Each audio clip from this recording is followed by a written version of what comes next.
Good morning students. ये आपका English में लेसन नंबर 11 है, गुड मिनिस्टर, अच्छे मंत्री।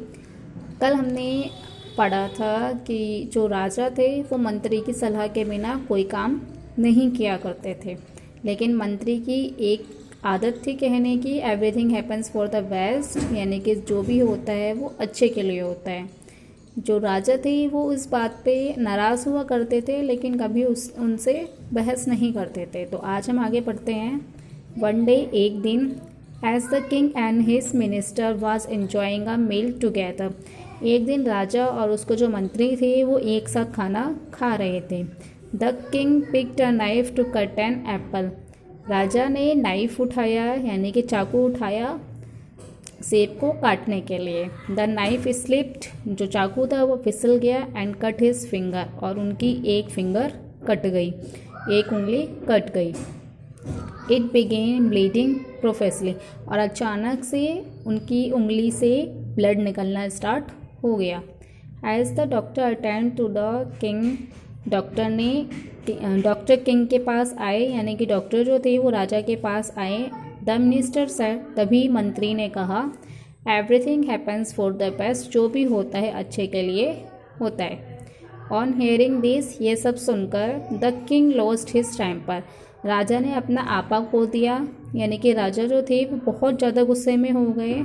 इन a fit of rage he said, throw him in the dungeon, यानी कि वो बहुत ज़्यादा गुस्से में हो गए, उन्होंने अपना आपा खो दिया और उन्होंने कहा कि इस मंत्री को काल कोठरी में फेंक दो, यानी कि उन्हें काल कोठरी में बंद कर दो।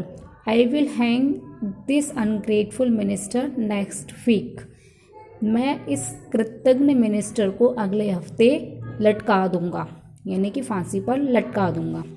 The minister went with the guard quietly, जो मंत्री थे वो गार्ड के साथ शांति से चले गए। Saying his favourite line once again, और उन्होंने अपनी फेवरेट लाइन दोबारा से एक बार और कही। कौन सी लाइन थी? Everything happens for the best, जो भी होता है अच्छे के लिए होता है। A couple of days later, यानी कि 2 दिन हुए थे, the king came to meet the minister in the prison cell, यानी कि 2 दिन ही अभी बीते थे कि राजा जो था वो मिनिस्टर से मिलने के लिए जेल की सलाखों के पास गया। I am here to release you, he said, यानी कि जो किंग थे उन्होंने कहा कि मैं तुम्हें यहाँ से आज़ाद कराने के लिए आया हूँ। ही सेड, राजा ने कहा। ओ महाराज, thank you, exclaimed the minister, यानी कि मिनिस्टर ने उनका आभार प्रकट करते हुए कहा कि महाराज थैंक यू, आपका धन्यवाद। बट लेकिन, why did you decide to do so, आपने मुझे रिलीज़ करने का, यानी कि मुझे छुड़ाने का डिसाइड कैसे किया? You were so angry with me the other day, उस दिन तो आप मुझसे बहुत ज़्यादा नाराज़ थे। The king told the minister a story, जो मंत्री थे उन्होंने एक स्टोरी, एक कहानी सुनाई। यस्टरडे, कल, I went hunting and got lost in a forest, यानी कि कल मैं हंटिंग के लिए, कल मैं शिकार करने के लिए गया और फॉरेस्ट में, जंगल में खो गया। A cannibal crew caught hold of me,